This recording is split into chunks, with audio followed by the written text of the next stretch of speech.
Hello, everyone, and welcome to the Art of Product podcast. My name is Ben Orenstein, and I'm here today with a guest host, which is my buddy Brennan Dunn. Hey, Brennan. Hey, how's it going, Ben? It's going super well, and I'm actually really excited to talk to you today. Me too. As you might guess, I want to hear a bunch about RightMessage. I imagine there's actually quite a good overlap in the people that know you and the people that listen to this, but just in case, I figure it makes sense to maybe start off with just what RightMessage is. Okay. So RightMessage is a product that I officially broke ground on this year. What it does is it lets you quickly and easily make personalizations to your website based off of who somebody is, where they came from, what actions they've performed, what you know about them in your, say, your email marketing app or whatnot. And that's where we're starting from. But we have some big ambitions that we could probably jump into later. But for right now, it's basically the idea is, if you were trying to sell, like I know you're working on a Vim course, right? Ruby course, but sure, yeah. Didn't you say? I thought you were doing something with VI. That was the original plan, but now it's a Rails course. Cool. Yeah. So Rails course, you would describe it to me differently than you might to somebody who was pretty new to Rails, or you would change the way you pitch it. So the idea is, well, you go into Facebook, you go into Netflix, you see personalized content because, again, you expect that there's a backing web app that's changing stuff based off of data it has about you. So why can't we do the same for our normal like marketing websites or blogs or whatever else? So the idea is the web browser doesn't care if it's a web app that has a login and password or a blog. So why not make it so we can dynamically and on the fly change things like the headlines, testimonials, and so on to speak more directly to the person viewing the site. Yeah, so it's like you said, it's like giving that logged in experience to just about anybody, because you can cookie them and say, hey, we know these things about this person, so let's change these elements. Right. So treating an opt-in event like an authentication event, or a link click on a email that could include data about who the subscriber is, bring that over to the site. That's another kind of like one-click auth token if you think about it. Yeah. So what was the genesis of this? So back in 2013, I was using Infusionsoft, and I was still running PlanScope at the time. I had a blog, and I had the usual kind of call to action about a 5-day email course thing I threw together. And I did that because I realized that I wasn't getting much luck when people were Googling for content about like consulting, found an article on pricing, read the article, and then I would pitch the SaaS or the product. And that didn't work at all because people were wanting pricing advice, not project management software. So I changed that to be a email course, which worked well. But then I started sending, like when I would write new content, and you see this a lot, I'd write new content, I'd send my entire list, the link to the article, they go to my site. But then people who were going to my site, who were already had gone through that email course and were already on my list, were seeing the same call to action. So I thought, well, why not just make it so like if they're on my list, show a trial banner thing or something trying to get people to use the software. And if they're not on my list, let's just keep it as a opt-in form like we've been doing. So that was the beginning of it. That was like the basic, if subscriber, show this, otherwise show that. So that's where it started. So you were just writing some JavaScript on the page to do this or something? Yeah, okay. Exactly, yeah. So like both things would be on the page. Both would be, I think, hidden on page load, and then one gets toggled on. That was it. So I did that. And then I moved off Infusionsoft in 2014 to Drip. And they had this really, really nice API, this JavaScript API, where they also would make it so when, like if I get an email from Drip and I click on it, it includes a unique ID in that email or in the URL that allows me to basically create a link between that session and that subscriber record. So I started thinking, well, why can't I make it so I can take into account tags or any other data that I have about them? And then I started doing things like, because my main business is double year freelancing, and we target freelancers who could be designers, developers, marketers, writers, and so on. And I thought, well, why not just make it so if they have the tag designer, I show testimonials from designers, or I make the headline on a product page about design or something like that, how the product I'm selling can help a designer. So that's where that came from. And lo and behold, like sales started to go upwards as a result of doing that. And again, it makes sense. Everyone knows why like niching works, and having more relevant copy helps people think this is the product for me. And if you just have general, like this can help everyone, people are going to doubt or have questions about like, can this really help me? I used to get, for instance, I'd get people who were developers saying, or no, designers, I should say, who would email me saying, I know you're a developer. A lot of your like writing is very developerish. Can this actually help me? And I realized for every one person who emailed me about that, there's probably a lot who thought that and just closed the tab. So that's where that started. I started building this custom, basically JavaScript library called Drip Pro Tools that would make that a little easier. And then I launched a course last year on marketing automation for Drip. And a lot of the people, especially since they got bought by Lead Pages, a lot of the people who bought that course are not people like me. They can't go in and like, you give them, I basically said like one bonus of the course is you get this JavaScript library. And people would get that and they're like, I uploaded it to WordPress's plugin thing and it's not working. Like, what do I do? And I'm like, gosh. So I uploaded it to WordPress's plugin installer thing and it's not working. What do I do? And I realized that there was probably a market to, kind of do like, for instance, imagine if the only way to run an A/B test was to write A/B test backend code, right? So I thought, well, what if we can make an app that functionally performed a lot like Optimizely, where you could just go and visually click on an element, change its contents, change its CSS, remove it, do whatever, and then tie those changes, instead of doing like an A/B test, tie those changes to, do they have this tag, or were they referred by this site, or did they come over originally with this UTM parameter, or did they view this page, or did they not view that page? And that's, so we built, starting in this year, early 2017, we started building this, and we're now officially soft launched, I guess. There's no way to sign up directly, but we're already doing extremely well comparatively to the way, revenue now is 5x more than PlanScope ever was, and we're not even live. And PlanScope had like a 3-year head start. Yeah, you said on Twitter that MRR is already at like mid 4 figures. Now it's at 25,000. Wow. Wow, Jesus. That's kind of amazing. Yeah. We haven't even, yeah. And these are all like concierge onboarded people that you're doing manually, or? Well, I should clarify that more than half of that MRR is one client who basically was like, I'll pay you this. You just set it up for me. Send me a once a month email about how it's going. So it's kind of like software as a service for that person. And I'm thinking that there's probably a big market for people who are running like, this guy spends $6 million a month on Facebook ads. Oh my God. Doesn't really like, by this guy, I mean this company of 150 people.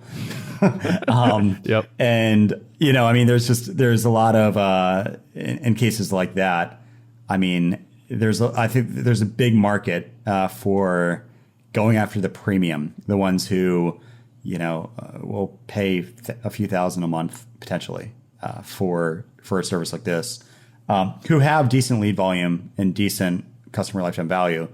And the idea of being able to say, like, we'll just go in and we will make it so you've got high volume. The volume that's seeing your site will see a more relevant website specific to them, and and go from there. So yeah. So are you doing things like paying attention to what Facebook ad campaign is hitting the page and personalizing based on that? So you can do. You can go really down the rabbit hole and be able to say things like, say you have an ad for your Ruby course. You could say you're running it on Facebook. You could say, I'm going to have 2 ads. One of them is going to target men, one women. And then in the URL, you could signify which one came, because Facebook's not going to give you that demographic data, but you can run an ad focused on a very niche demographic and then include in the URL parameters that sort of stuff. So you could include like G equals F or something, right? If they're a woman or something. And then practically you could make all the testimonials from other women or something like that, right? Which, it's that kind of stuff. Really, you could do whatever you want, but that's kind of the example I've been throwing around. You could do the same for age ranges, where people are from, or anything like that. I'm a developer at heart, and so one of my curses, I guess, is thinking of objections to things. Yeah, sure. Yeah. So one of the things I thought of was I was imagining a situation where I've done heavy personalization of my marketing site. I'm imagining it might be hard to keep all those in your head or to manage all those variations you have. Like, okay, now we want to update the CSS for this hero section. What does the hero section look like? Well, it looks like this, but split 11 ways depending on certain things. Yeah. Yeah. I mean, you could go heavy or light. Like, so for instance, we have, if you don't want to tie to, like, so for instance, let's say you want to change a headline. There's two ways you could do that. Or more than two ways, but one of them could be you just click the headline and set the inner HTML to be something new through RightMessage. So you could say like, hello Ruby people to hello, I don't know, Ruby people from Florida, sure. Something like that, right? Yep. But we also have, for cases like that, a find and replace functionality. So you could say, across all of the paragraph tags, across this selector or this set of selectors, any instance of this word or this phrase, we want to change to that. So that way it's decoupled a little less to the actual markup or structure of the page or something like that. So that's one use case. But you could go, you could say, go ahead and change this very specific selector, the CSS and the inner content to this. But we're actually working on a kind of like a checksum approach where when you set up the personalization, it will look at basically it'll take the outer HTML and come up with a hash on that. And then if the server starts sending new content up that's different, we'll proactively alert you. Or you could either say turn it off automatically if that happens, or just say yo, something might have changed. You might want to check to make sure it still looks good. Because all we're really doing is we're saying, given a selector, make these changes to it if these conditions are true. Right. So, so we thought about that because, again, everything's client side. Just, you drop it on JavaScript. We do everything, on DOM load, basically. So if the server sends new markup up, then, it won't break. If there's no longer an H1 on the page, it just won't do anything. Gotcha. For that. But yeah. So what's the biggest bangs for the buck in terms of personalization? Is it headlines and button copy like it tends to be in A/B tests, or is it different things? No, so I've actually identified a few different things, both because I've been doing this for myself a few years. I've been doing this for some clients for a while too. Big things are, first off would be, if you're doing any sort of content marketing and you've got a blog, you typically see call to actions for joining my list or some lead magnet of some sort. Immediate thing would be, if they're on your list, you're wasting real estate, and it's just used. Why are you showing? I mean, I'm on a lot of people's lists where I click through to an email they send me, and then this giant welcome mat comes down, and I'm like, I'm already on your. Why are you showing me this? And then the exit modal comes up, and then the slide in thing, and it's just you can use this to eliminate that stuff from happening for somebody who is known. But when you've got a funnel based thing, so say you've got anonymous, and then you've got subscriber, and then you have people who have joined an email course, and then people have gone through that email course but did not buy your product, or people have bought your product but have not upgraded to the premium option or something like that. You could basically set up this because we look at we act off two things: what we know about you demographically and behaviorally, but also where you are in the overall funnel. So if you are gone through the email course that leads to the Ruby course, but have not bought the Ruby course, it would make sense to promote the Ruby course directly. Whereas anonymous traffic promoting the Ruby course is probably not going to work very well. So you're able to do those sort of funnel-based conditionals. So that's one thing. The other thing would be what we're calling branded referrals. So let's say that God, it's been so long since I've been in the Ruby world to even know who's a thing. Say one of the guys who does how about Sandy Metz? Yeah, Sandy. Okay, so I actually know Sandy. So Sandy Metz writes an article, and she's best. She basically writes a positive review about your course, and she links people to it. You could basically set up a thing saying if somebody originally came from this refer, you could make it so there's a testimonial front and center of Sandy about your course, and you could even offer something like a discount for people who came from her site or something like that. So you can do all this on the fly without really needing to go and like redeploy anything or whatever else. But the big thing that I've seen very good success with is when you have a consistent and like a set of referral sources that consistently drive traffic. That traffic you can assume is either of a certain type of person if they're reading that site, and they have a degree of trust with the originating site. So if you can take those two things into account, almost always you're going to get a lift in success, whatever that might mean for you. Mm-hmm. Totally. The last thing would be sales page. So I've had massive success both for myself and others in just doing stuff like if you're on a sales page, like with long form sales copy or something like that, be able to change headlines based off of what you know about who's looking. Have they bought another product of yours? You could then make changes to the sales copy and relate this product to that product. You're able to do a lot of these kind of on the fly-ish things. And it doesn't need to be, the fear people have is I'm going to need to write like 30 variations of the sales page. It doesn't need to be that. You can just swap out phrases. You can add, like change a headline. You can change out a testimonial slot. It doesn't need to be like 20 different or 30 different unique pages or anything like that. You could just have a single page that there's slight tweaks depending on who's looking at it. Do you have facilities for A/B testing these changes so I can make sure that the things I'm now personalizing are actually helping conversion as opposed to potentially hurting them? Or so no result? We have throttling. So you're able to say like, let's have 80% of our traffic be personalized, and then you can see the lift on that versus the control. Yeah. Nice.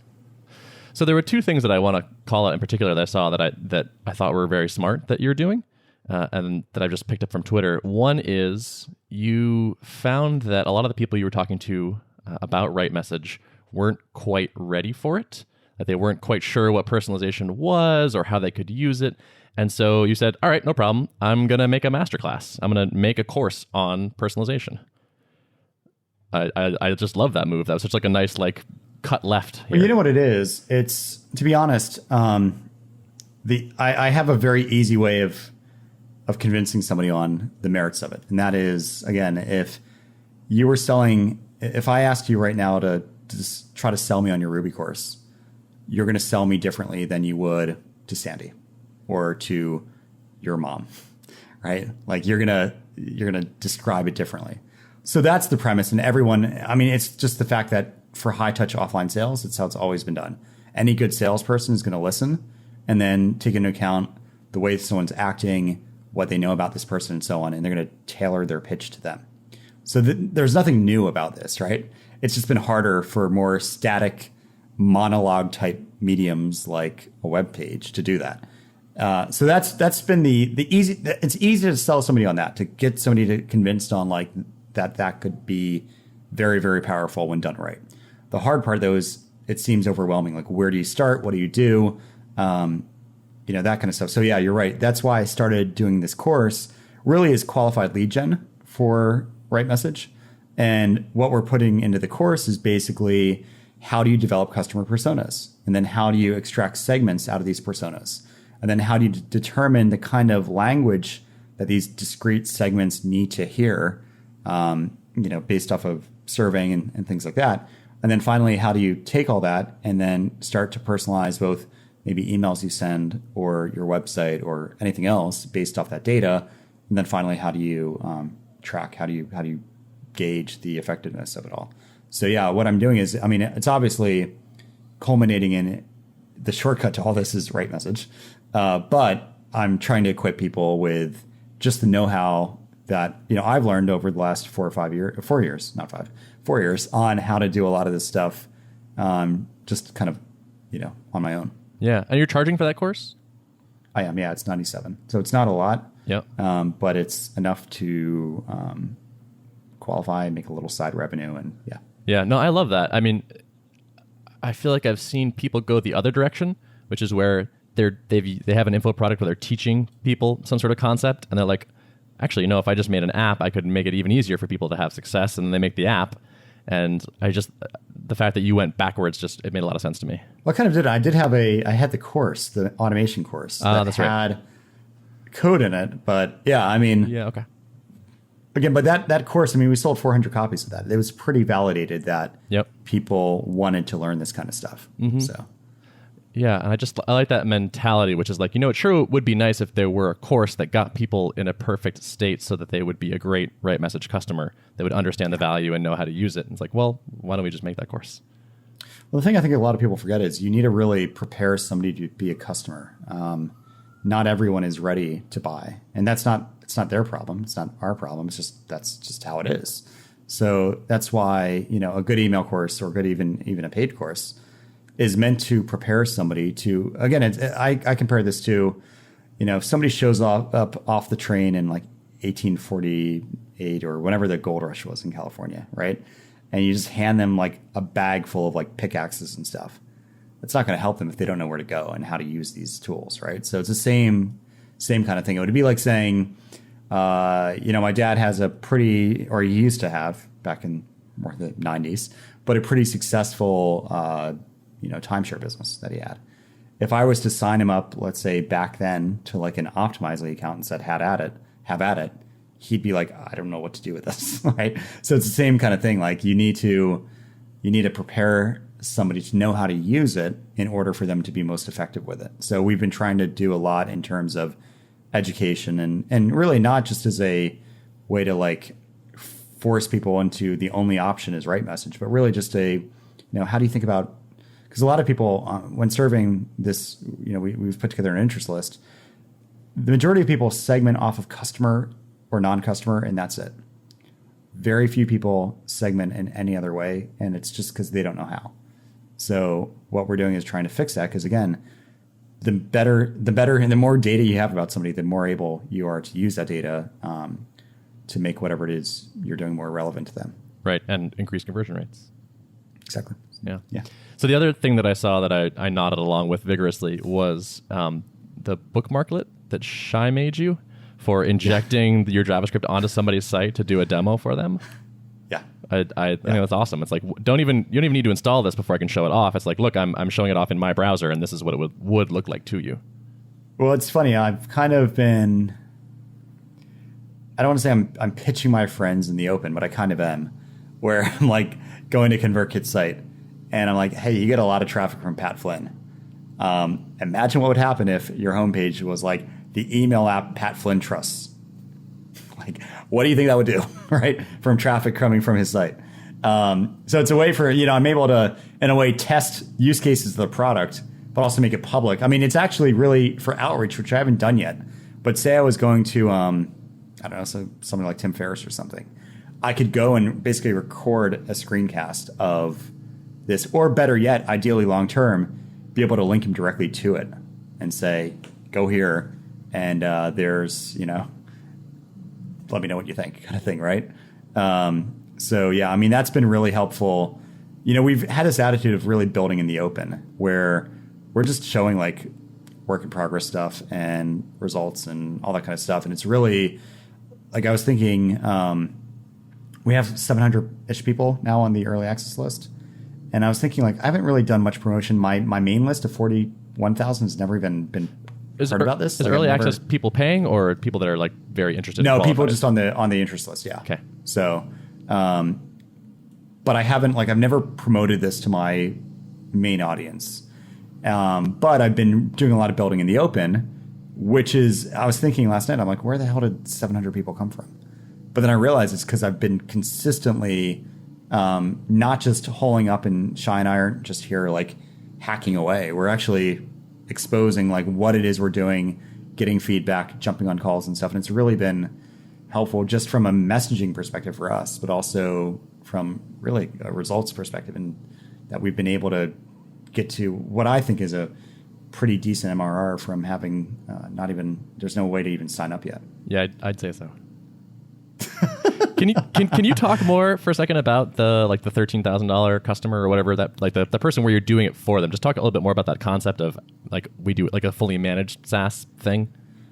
Yeah, so they use Bounce Exchange currently, and which is a landing page provider.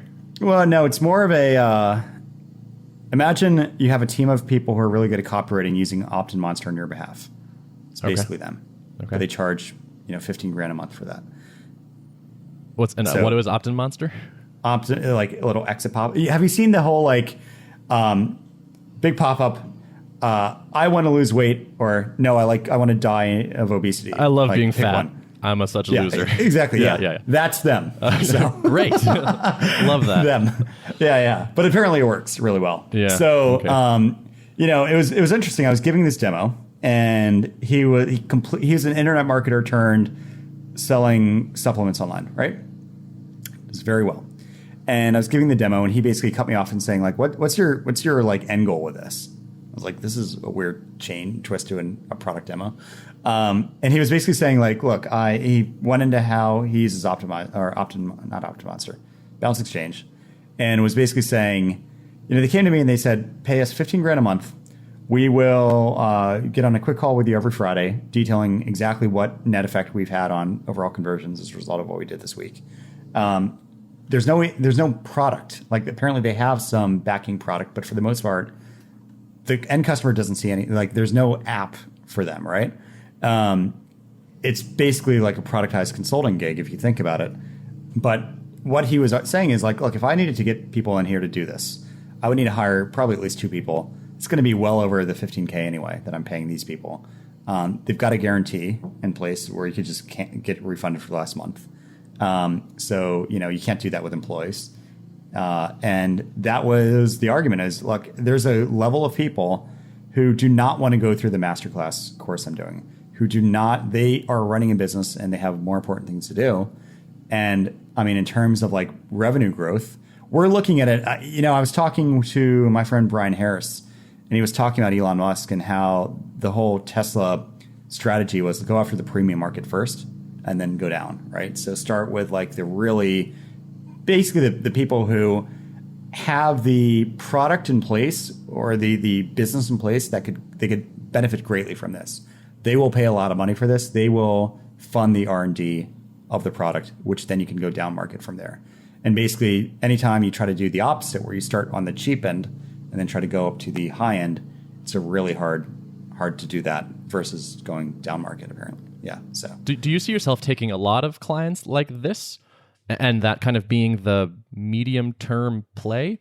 Or do you eventually see like trying to encourage other people to do things like resell RightMessage as a service? Well, that's the question, right? So there was this big kind of dilemma of, well, do we go for the self-serve or do we go for I think Patrick McKenzie coined the software as a service market, right? Where we have a product, and maybe we're at the point where we're thinking we're going to cater to both. Maybe not indefinitely, but honestly, it's a lot easier to get one, say $15,000 a month account than it is to get whatever that would be, $150 a month accounts or whatever the math works out to be, right? We're probably going to aim for both. What we might do though is we're probably going to have, because a lot of the early customers we have are all pretty much at or above 4 figures a month. So they tend to be bigger clients. Meaning what you're charging them? Yeah. Okay. Yeah, what we're charging them. So again, we're going kind of really upmarket to people who have solid lead values, solid customer values, and so on, and they can just come in and plug this in and get results. It's really hard when you've got somebody who has like 50 people hitting their site a month to they're not going to pay it, and they don't actually know valuations, numbers, and everything else. So we're probably going to stay upmarket for a while. What we've thought about doing, especially since I haven't really tapped into my core audience out of freelancers and consultants, is how do we get Jane Web Designer to upsell this to her clients? So she's doing a website for them, but also, hey, wouldn't it be cool if on top of that, as this is my competitive advantage, I can make you a personal website or personalized website, and then they're basically reselling RightMessage. That's a goal too. So I don't know. I mean, it's way too early to tell, but we might. Part of this masterclass could turn into some sort of like lead Jenny certification-ish program, like Leadpages has, right? Where they've got Drip certified consultants, and they get people who join Drip who are really, really doing well. They have huge lists, and they're like, I don't have time to figure this stuff out at all. I just want somebody to do it for me. So that's kind of the caliber of the client we've been getting so far. But I could see it us as being more of a matchmaker instead of a in-betweener, if that makes sense. Like instead of we have people in this trusted database. And again, this is way far out if we ever get there. But I could see us being more of a matchmaker versus trying to just say, you come, you pay us, and then we pay the consultants or something like that. Or we have in-house people who do that. So again, I don't really know, to be honest, which path we'll go. Gotcha. So are the majority of people now doing it themselves? Are they self-serve, or are the majority the fully managed? They're all big accounts. Again, most of them are over 4 figures, yep. And they're basically self-serve. Gotcha. Cool. But part of what we're doing early on is saying like the first handful of customers basically get consultative access to me. So if you want help on like advice, and it's in my best interest to do that, right? Like if they're paying, they're paying us. We have one guy who we signed who his traffic's seasonal, and right now he's paying $3,000 a month, but he's getting half off since he's in the early program. $3,000 a month because he's getting 300,000 uniques a month, but he scales up to 1 million uniques a month. So it'll be I want to help people who are going to be paying us up to 10,000 a month, especially if they're not looking for white glove service. It's in my interest to that's where when I was in Nashville a few days ago talking to friends of mine like Brian Harris and others, and they were all like, dude, like with the customer value you've got, like the valuation per customer, like you keep this up, like a year from now, you can get a solid sales team because you could just have a ridiculous commission off $120K a year account type thing, right? So yeah, the difference is with PlanScope, I was going after people paying $20 a month, and it was really hard. Like support was overwhelming.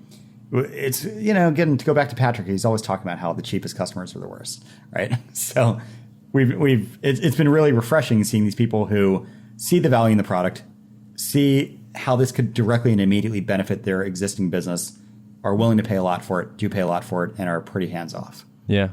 So you tweeted a little while ago that you crossed a milestone where your freelancing business is just crossed 100K a month, basically fully hands off from you. Yes. Yep. So I'm curious actually about this. This feels very exciting, and I'm wondering, are you excited by the future money prospects of this, or is there something else that's... No, I'm covered financially fine with DYF. For me, this is like, DYF always had a cap, I think, on like what it could do. And I'm not looking to take over the world or anything with any of these things, but I guess what I mean is DYF it was always an info product business, and I wanted to get back into software. I really missed the engineering side of things and really missed everything on DYF is one-off revenue. We were consistently getting about basically about $100,000 in revenue monthly, but that's all one-off. So I really like the idea and the scalability of having a business like this with high account values, with companies that are these are solid, legitimate companies with staff who are looking at us as a multiplier. Whereas DYF, you're still going to deal with, and I don't mind doing it, I like it, but people who are having existential crises about should I be a freelancer or go back to full-time employment? And again, I like that, but I really like this. Totally. Yeah. So how do you mentioned you missed the engineering side. Are you writing code on this project? I did last night, but I'm trying to really stay out of it. Okay. So Shai is your co-founder? Yes. So he's doing all the development work. Yeah. Gotcha. Okay. So you're more on the marketing demo sales side then? I'm on doing demos all day, sales, copy stuff. I'm doing the marketing site. I guess I don't think that's code, but yeah, I'm doing that. But yeah, for the most part, I did go in because I am doing a lot of demos. I'm seeing things we need to tweak. And it's usually, I'm not doing big architectural coding, but I'm going in and changing CSS and stuff. But yeah. How do you two know each other? He was a customer of mine, long-term customer. And I think he went to my conference in Sweden last year. Got to know each other there. He went to my one in the US this year again. We stayed in touch. He actually he helped me a lot with this Academy product I had with W Freelancing. And he helped with I just remember I was we were doing these daily office hours with Google Hangouts. And I wanted a way to see how many people were currently active. And 5 minutes later, he had written some script that did that. How many people were actually connected to a Google Hangout. And I had no idea how he did it or whatever, but it's very obvious when I think it's a good dynamic because I'm more of the like, let's just jump in and break things. And you look at like the code he's written and it's just like it's the way it should be, but immediately, right? So very different styles. And again, I haven't been a quote unquote professional coder in years. So I don't know. I think it's definitely affected my ability to do a lot of things. Actually, the other week I jumped into React, and before that, all I knew was like, you have a web page and you include a JavaScript file. And now I'm seeing like Webpack and like all this like build tools and this and that and like, Babel and like all of this is new to me, right? So I've definitely been out of. I think actually, weren't you at Backbone conference, the Backbone JS conference years ago in Boston? Well, okay, I don't think so. No. Okay, well that was back when I was doing PlanScope, right? So it was a Backbone app, and that was like the last time I learned anything new. And so my knowledge as a developer has kind of been static for the last 4 or 5 years. Gotcha. So, yeah. You mentioned building in the open is one thing. Do you any like big noticeable differences for you between how you're developing your new product and PlanScope, the last SaaS that you worked on?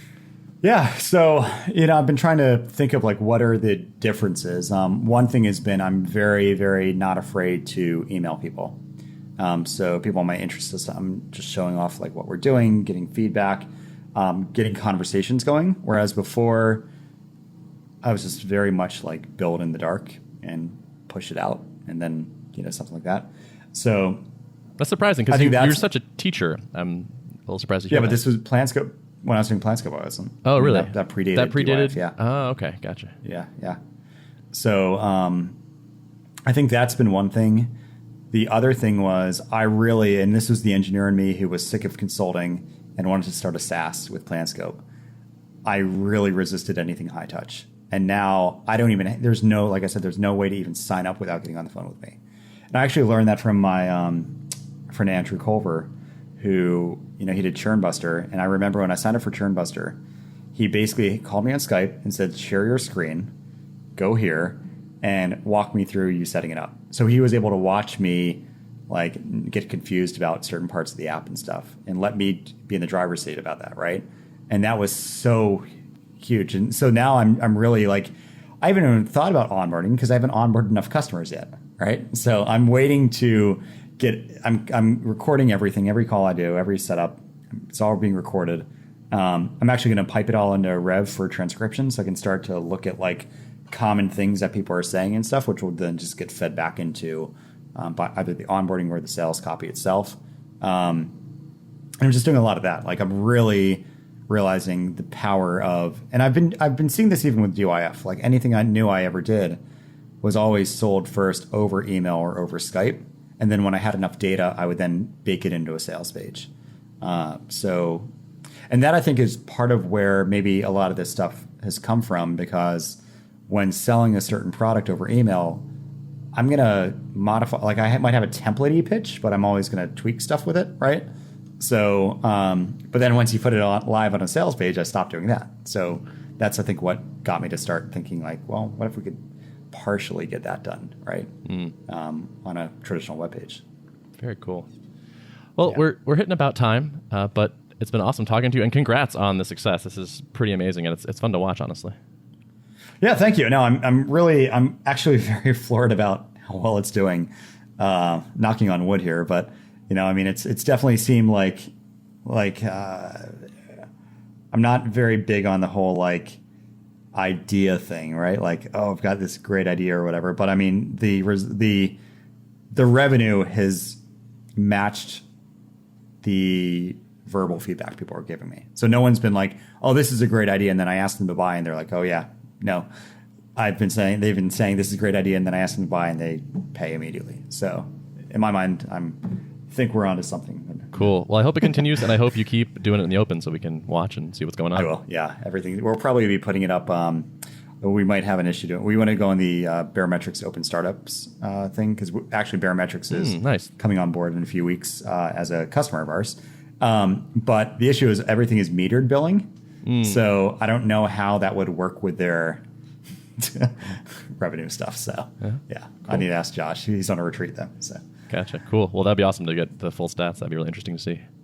yeah. Cool. So if people are interested in RightMessage, they should go to rightmessage.io and fill it in. That's it. Yeah. Cool. And then come back in an incognito browser and do something different and screw with your analytics. And yeah, actually, if you want to, we could even try our rightmessage.io/art of product, and then that will segment you as being a listener of this podcast, and then you will see stuff, choice pull quotes from Ben. There you go.